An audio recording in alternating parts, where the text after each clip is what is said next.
Hey guys. Hey, Dale Strickler stopped by today and he had a pretty cool idea about fencing a water gap. And so we're going to do a little video here. And I know I've been asked a jillion times how to fence a water gap or what do you do. And so here you go. We're going to show you how to fence a water gap. Now this particular water gap is on our place here that it's got a wire across it here that carries your electricity from one side to the other, and so you'll want that. And then we're going to show you how you hook into that and make kind of some drop wire so they don't get tangled up in trash and things as it flows through. So you want to say anything, Dale, as we'll get started? I just know that when I was a kid,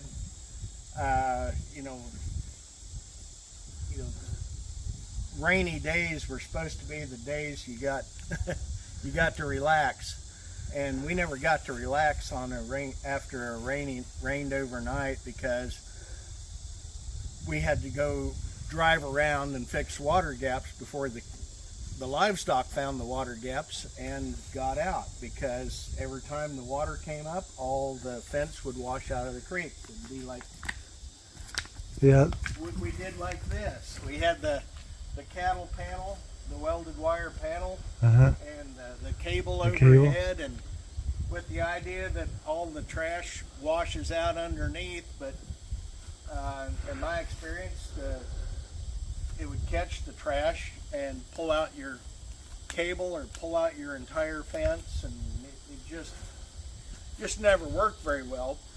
And then we go to electric fence instead of barbed wire, and now what do? You can't, if you run horizontal wires too close to the water comes up, grounds out your fence, and you still have the problem of trash catching, breaking your wires and grounding everything out and tearing your fence out. So I've tried to explore how do you fence these water gaps, number one, cheaply, but number two, in a manner that works.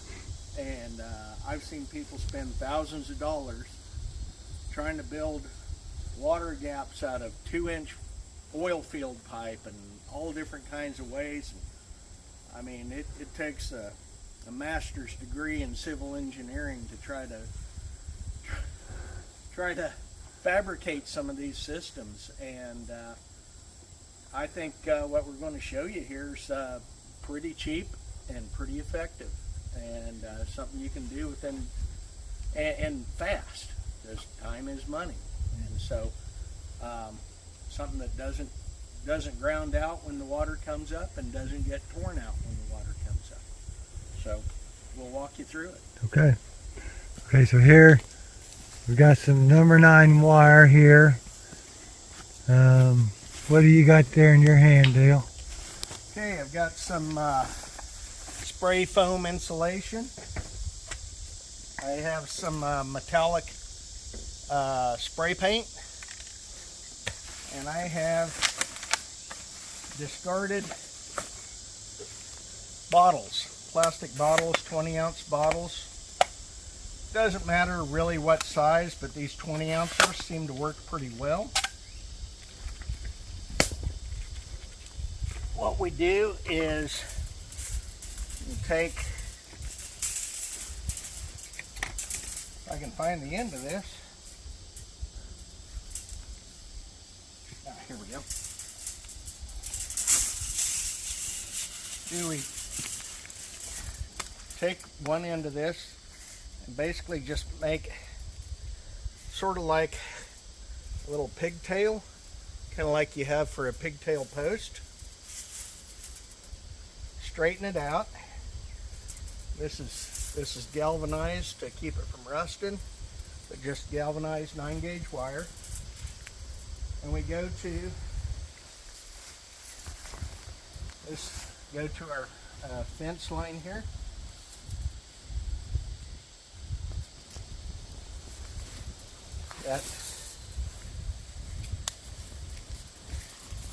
And we size it. This is tightened.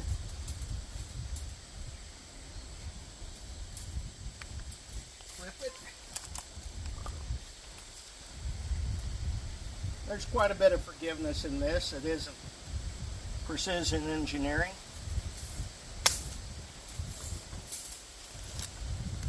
Take the bottle.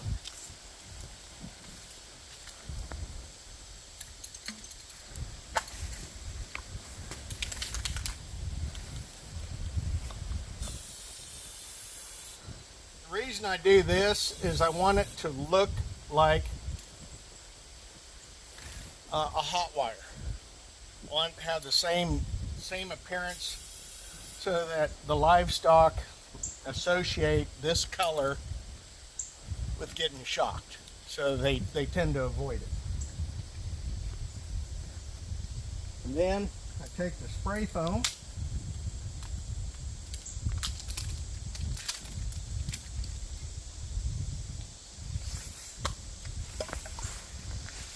The reason I fill the inside with spray foam is I want it, as you'll see when I put it back up here. Now if I were doing this for, you know, ideally I would give this enough time, but you know, rather than having you literally watching paint dry during this video, I'm going to go ahead and instead of giving it time to dry, I'm going to go on to the next step. I just fill this full of expanding spray foam.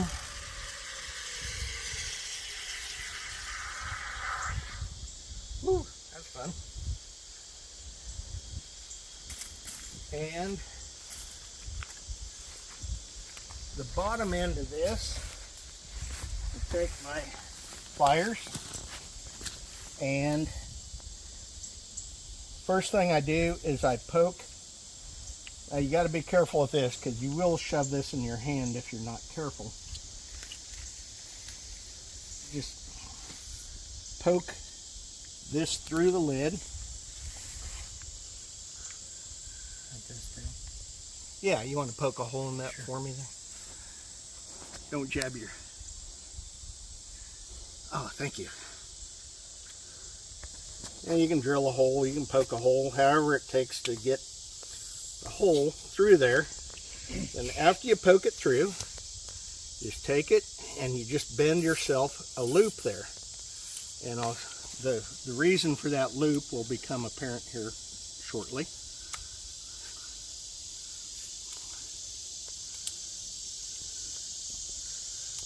Give it a little pinch.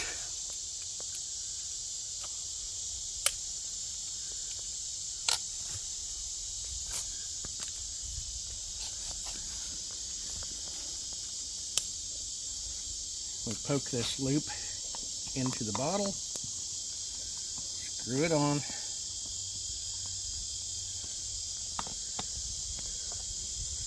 You don't want to give that foam too much time before you do this, but you run the foam down to run the loop down to the bottom, and you let it solidify. And that'll kind of lock this into place, and then now this bottle acts as a float so that when the water level comes up in this little dry stream bed here, when the water comes up, this will just float up. And because the number 9 wire is rigid, it doesn't droop down into the water and conduct electricity. The plastic bottle, of course, doesn't conduct electricity, but it does float. And so this gives you something that'll rise and fall with the water level. And because this bottle is tapered, if any debris, you can see there's a lot of woodland here, a lot of sticks, a lot of grassy debris. You get a flood, all this stuff's going to come through here. But because of the taper of this bottle, it's not going to catch all that stuff. And then we've got some PVC pipe, just some chunks of PVC. There's all kinds of things you can use for this. Essentially, we'll just put this in here, chunks of this, and you can split this, you can thread it on, you can use chunks of garden hose, you know, conduit. It can be conductive, it can be non-conductive, it doesn't matter because you're not going to be touching this.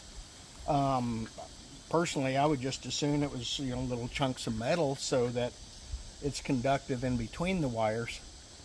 But the idea is that you would space these out, 8, 12 inches apart, depending on whatever livestock you're trying to confine here. Obviously, the smaller the livestock, the narrower the gap has to be. But once you do that, you've got this across there, and it's ridiculously easy to repair. It's ridiculously cheap and easy to build. And if I don't like what I've got here, I can just take that right back off. If I get it a little wrong on length. Well, there, we've put a few of these up here. We're not going to show all of it on the video, but I don't know what it took us here, 15 minutes, maybe 10 or 15 minutes to put this much up. We cut the little piece of pipe there to hold them apart, and then you can see the bottles dangling down, and you can just adjust those up or down as you need to by just retwisting that top wire. And so now that wire is electrified, you understand, coming across the creek, and it feeds our electricity across the creek.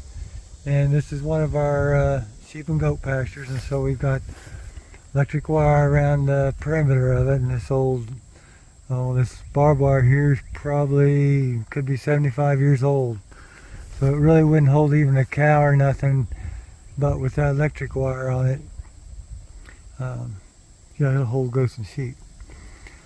So this is just kind of some of the stuff that you'll be exposed to at now Dale's having a what do you call it, Dale? I think grazing school is probably the most accurate description, and there's perception, this is the cattle school and yours is the goat and sheep school, but it really is livestock neutral. I mean, shoot, we can cover honeybees if you want to, how to create pasture for honeybees, but the principles are the same regardless of livestock.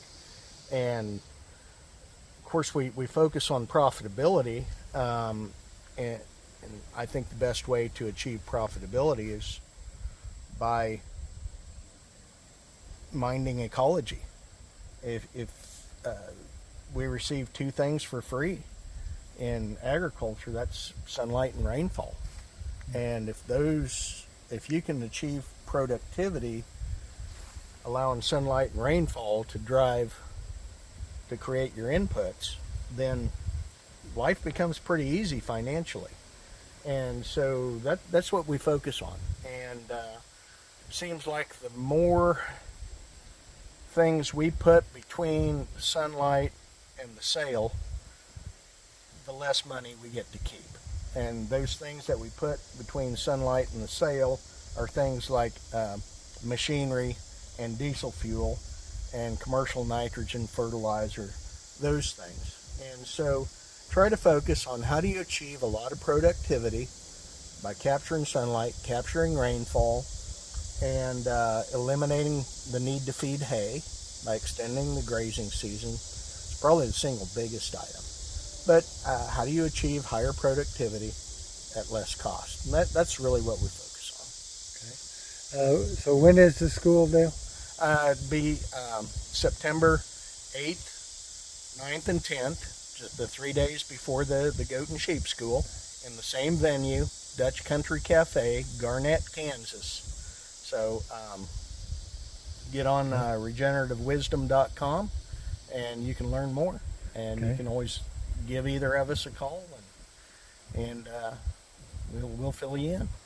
And I'll put the link to that website and where to pre-register. You get a discount for pre-registering.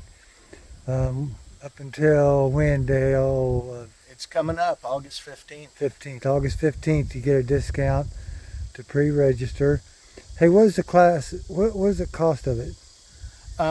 If you do both, it's $600 for the grazing school and $400 for the goat and sheep school. and which would be $1,000 combined. If you do them combined, it's $900, and then the price goes up $100 for each if you register late. So Okay. I'd get on there and get that done. So yeah, save $100 or $200 if you go ahead and pre-register before August 15th, and I'll put the link that you could click on to register and to find out more about it in the descriptions of this video, guys. So hey, hope you make it. If you can't make it, hope you keep tuning into the videos. But hope to see you in Garnett, Kansas there September 8th, 9th, 10th, 11th, and 12th. Thanks for watching.